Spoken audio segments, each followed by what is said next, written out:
Alhamdulillah.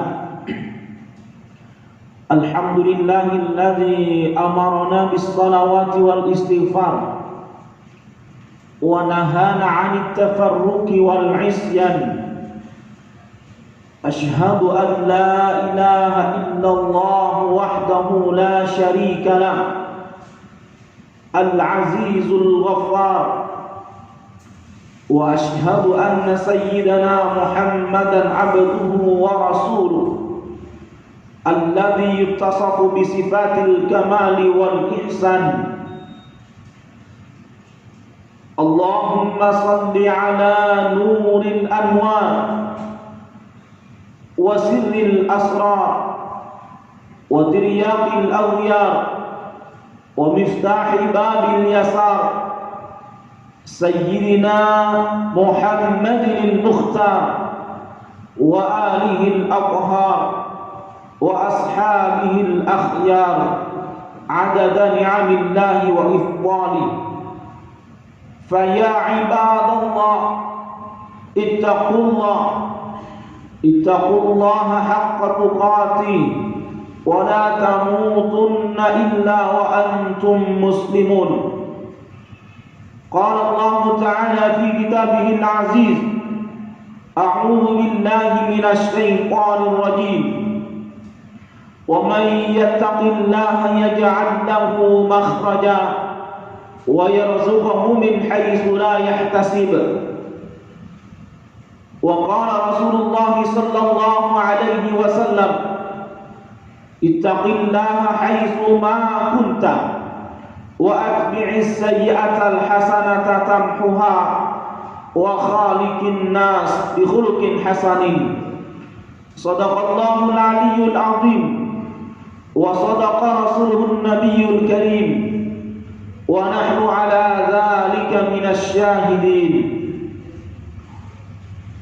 Hadirin sedang salat Jumat hamba Allah yang dirahmati, melalui mimbar yang sangat mulia ini kami ingin menyampaikan pesan-pesan Allah, ingin menyampaikan perintah Allah Subhanahu wa Ta'ala agar kita senantiasa meningkatkan kualitas iman dan takwa kita kepada Allah Subhanahu wa Ta'ala dimanapun saja kita berada, dalam situasi apapun kita berada. Terlebih-lebih saat ini kita sedang berada di rumah Allah, Baitullahil Musyarraf. Seharusnya keimanan ketakwaan kita kepada Allah semakin meningkat dan semakin meningkat. Apapun yang terjadi kepada kita, yang namanya iman dan takwa harus ada dan melekat di dalam hati dan jiwa kita, karena itu adalah modal yang paling berharga untuk kemudian bisa menikmati surganya Allah Subhanahu wa Ta'ala. Dan saya yakin para jamaah yang hadir di siang ini di tempat ini termasuk orang-orang yang bertakwa kepada Allah. Kalau bukan karena takwa, kalau bukan karena motivasi iman dan takwa, tidak mungkin kita datang ke masjid ini. Kita punya sejumlah kesibukan, kita punya banyak tugas dan lain-lain sebagainya.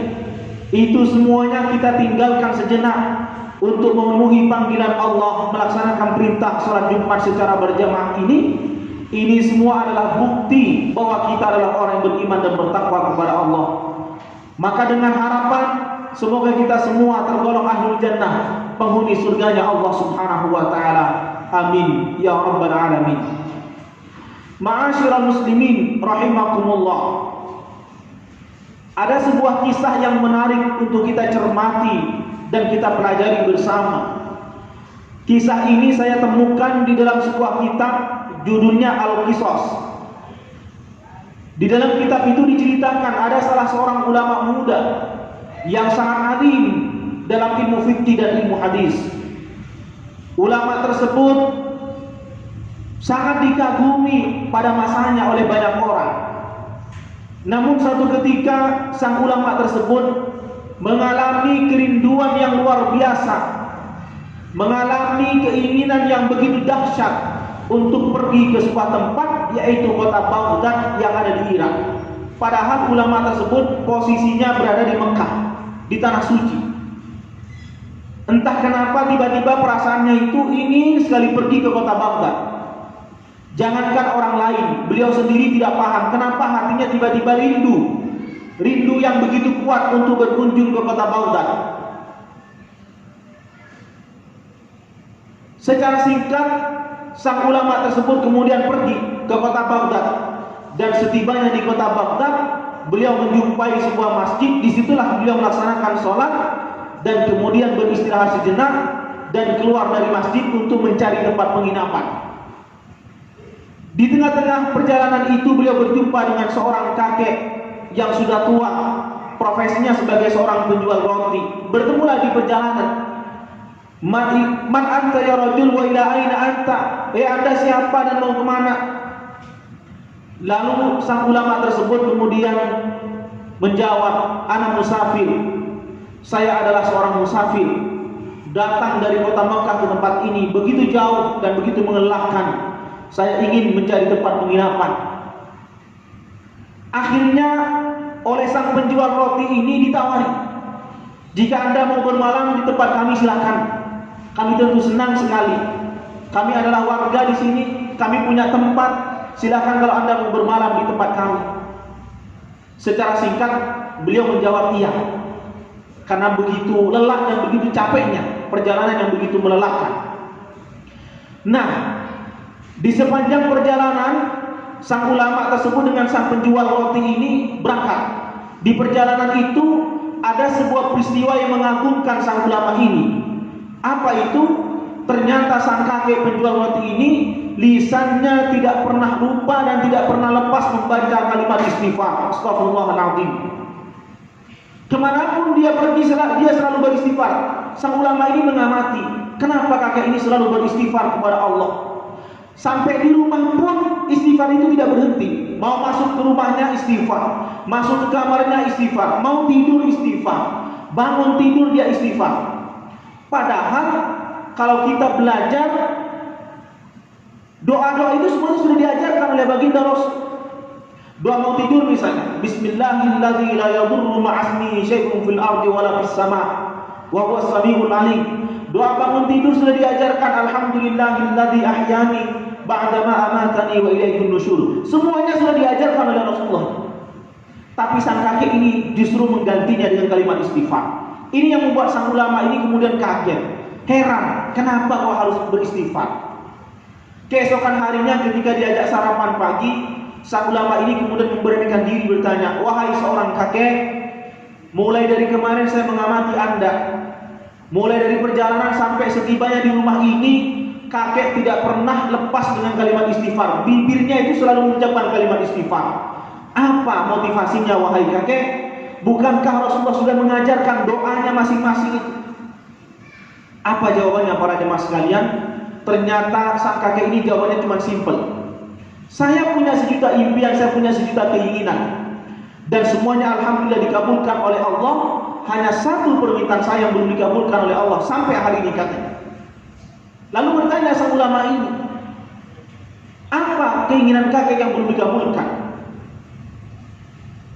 Akhirnya beliau mengungkapkan, saya sudah mendengar nama salah seorang ulama muda yang ahli hadis, ahli fikih. Namanya sudah terkenal di seantero dunia. Di telinga saya sudah terdengar, dan saya ingin berjumpa dengan ulama tersebut, tapi saya belum pernah bertemu. Lalu sang ulama itu bertanya, siapa yang Anda maksud wahai kakek?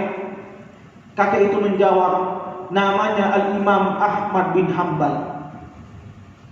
Padahal orang yang berada di depannya itu, ulama tersebut adalah Al-Imam Ahmad bin Hanbal. Akhirnya beliau itu berdua berpelukan, menangis, meneteskan air mata. Wahai seorang kakek, ana Ahmad bin Hanbal, saya adalah Ahmad bin Hanbal kakek. Saya yang Anda cari. Sang kakek ini kemudian berpelukan erat sambil meneteskan air mata. Dan kemudian beliau berdua bersujud kepada Allah, bersujud syukur kepada Allah. Beliau berdua mengucapkan, ya Allah, ternyata inilah rahasiamu ya Allah. Dengan kalimat istighfar itu, di sini ada seorang kakek yang ingin berjumpa dengan saya, kata Imam Ahmad bin Hanbal. Akhirnya engkau pertemukan aku dengan dia di tempat ini. Di tempat ini adalah Baghdad, kota Baghdad, tempat dilahirkannya guru beliau yang bernama Imam Muhammad bin Idris Asy-Syafi'i yang dikenal dengan mazhab Syafi'i.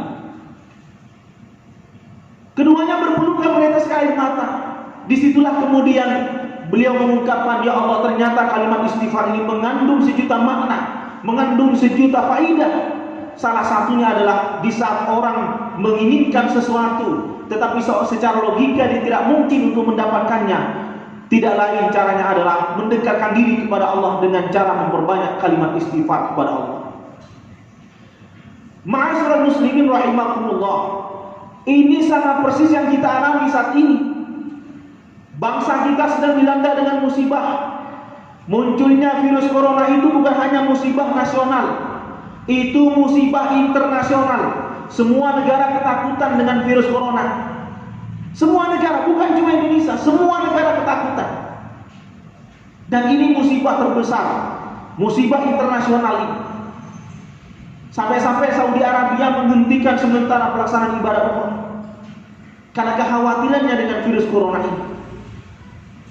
Secara logika dan sampai hari ini kita belum menemukan obat yang bisa menyembuhkan virus corona ini. Menurut informasi yang saya dapatkan, menurut saya adalah tidak lain, salah satunya adalah mendekatkan diri kita kepada Allah.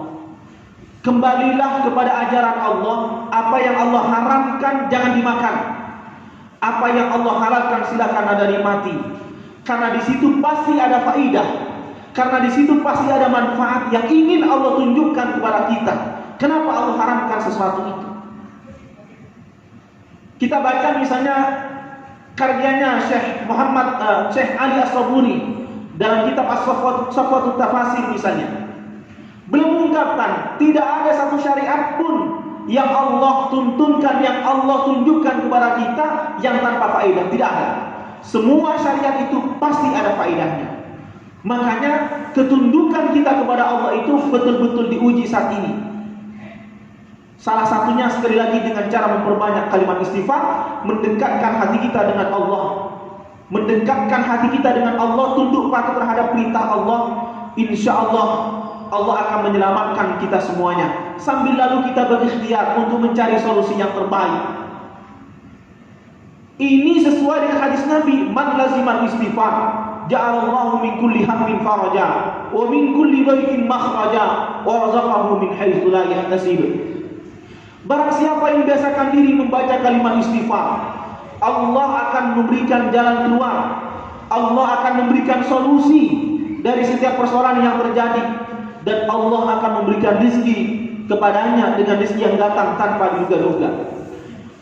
Kisah tadi itu ternyata selaras dengan kalimat ini, dengan hadis Nabi ini, bahwa istighfar itu bukan hanya sekedar dibaca untuk pengakuan kita akan dosa-dosa kita, tetapi istighfar itu sekaligus sebagai solusi dari setiap persoalan yang sedang kita hadapi, di mana akal dan logika kita sudah tidak lagi bisa menyelesaikan masalah, salah satunya dengan cara menyandarkan hidup ini kepada Allah semata.